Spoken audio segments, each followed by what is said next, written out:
कृष्ण ने क्यों नहीं किया था राधा से विवाह? आखिर ऐसी कौन सी वजह थी जिसके सामने स्वयं भगवान के प्रेम को भी झुकना पड़ा? आपके सभी प्रश्नों का उत्तर आज हम इस वीडियो में देने वाले हैं, तो आप सभी वीडियो को बिना स्किप किए हुए पूरा जरूर देखें। इतना ही नहीं, हमारे चैनल हरियर टेल्स को लाइक और सब्सक्राइब भी कर दें ताकि ऐसी ही अनोखी कहानी हम आप तक डेली पहुंचाते रहें। आइए चलते हैं अपनी कहानी की तरफ। जब कभी प्रेम की बात आती है तो उसमें राधा कृष्ण का नाम सबसे आगे रहता है। राधा कृष्ण को प्रेम का प्रतीक भी माना जाता है।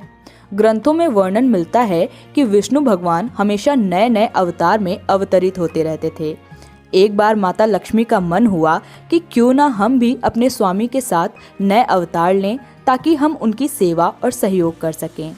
माता लक्ष्मी त्रेता युग में श्री राम जी की पत्नी सीता के रूप में अवतार लेती हैं और द्वापर में रुक्मणी देवी का रूप लेकर भगवान श्री कृष्ण का साथ देती हैं।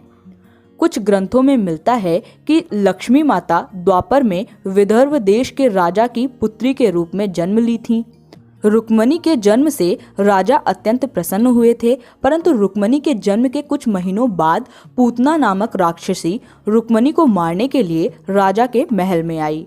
दोस्तों, यह वही पूतना थी जो भगवान श्री कृष्ण को उनके बचपन में ही मामा कंस के कहने पर दूध पिलाकर मारना चाहती थी, परंतु भगवान श्री कृष्ण के स्तनपान करने से वह मृत्यु को प्राप्त हो गई थी।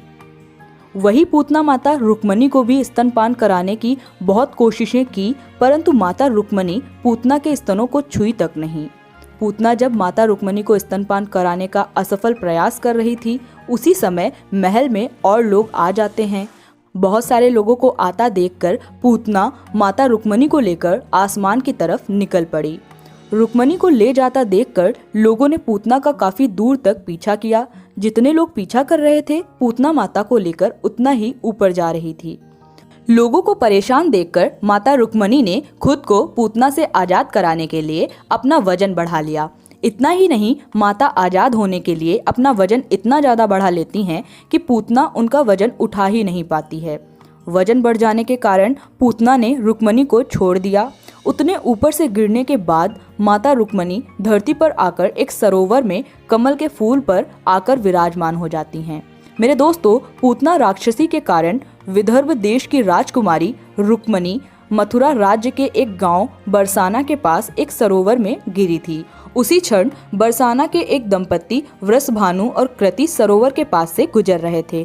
तभी उन दोनों की नजर कमल पर विराजमान उस बच्ची पर पड़ती है। स्त्री का हृदय अत्यंत कोमल होता है, अतः देवी कृति रुक्मणी को उठाकर अपने घर ले आती हैं और अपनी बेटी के रूप में उनका पालन पोषण करने लगती हैं। नामकरण संस्कार के समय रुक्मणी का नाम राधा रख दिया जाता है। राधा जी जब बड़ी हो जाती हैं तो उनकी मुलाकात गोकुल के भगवान श्री कृष्ण से होती है। दोस्तों, आप सभी को राधा कृष्ण के प्रेम और रास लीला के बारे में तो पता ही होगा, और यह भी पता होगा कि एक समय ऐसा आया था जब भगवान श्री कृष्ण गोकुल और राधा जी को छोड़कर द्वारिका चले गए थे। द्वारिका जाते समय भगवान श्री कृष्ण ने सोचा था कि वहां से आने के बाद राधा जी से विवाह करके धर्मपत्नी के रूप में उनके साथ रहेंगे, परंतु कृष्ण के जाने के बाद विदर्भ देश के राजा को पता चल जाता है कि बरसाना की राधा ही हमारी रुक्मणी है, तो वह राधा जी को वापस विदर्भ देश लिए जाते हैं। दोस्तों, विदर्भ देश से श्री कृष्ण की दुश्मनी हुआ करती थी, इसलिए विदर्भ के राजा अपनी पुत्री का विवाह श्री कृष्ण के साथ न करा के किसी और के साथ कराने लगते हैं। यही कारण है कि भगवान श्री कृष्ण रुक्मणी का हरण करके अपनी पत्नी बना लेते हैं। दोस्तों, इतनी कथा सुनने के बाद आप सबको पता चल गया होगा कि राधा जी और रुक्मणी जी अलग अलग नहीं थीं। रुक्मणी माता का ही नाम राधा भी था। पौराणिक ग्रंथों में जब तक श्री कृष्ण जी विवाह नहीं किए होते हैं तब तक कहीं भी रुक्मणी का नाम नहीं आता है, और जब रुक्मणी से विवाह कर लेते हैं तो राधा जी का नाम कहीं भी नहीं आता है। तो मित्रों, यह थी पूरी कहानी जिसमें आपको बताया गया कि राधा जी ने श्री कृष्ण से विवाह क्यों नहीं किया था। आपको हमारी यह कहानी कैसी लगी, हमें कमेंट बॉक्स में ज़रूर लिखें। यदि आपके मन में कोई सुझाव चल रहा हो तो उसे भी हमें कमेंट बॉक्स में ज़रूर दें। हमारे चैनल हरिहर टेल्स को लाइक और सब्सक्राइब जरूर कर दें और बगल बनी घंटी को भी बजा दें ताकि चैनल पर पड़ने वाली सभी वीडियोस की नोटिफिकेशन आप तक सबसे पहले पहुंच जाए। मिलते हैं अगले वीडियो में, तब तक के लिए धन्यवाद।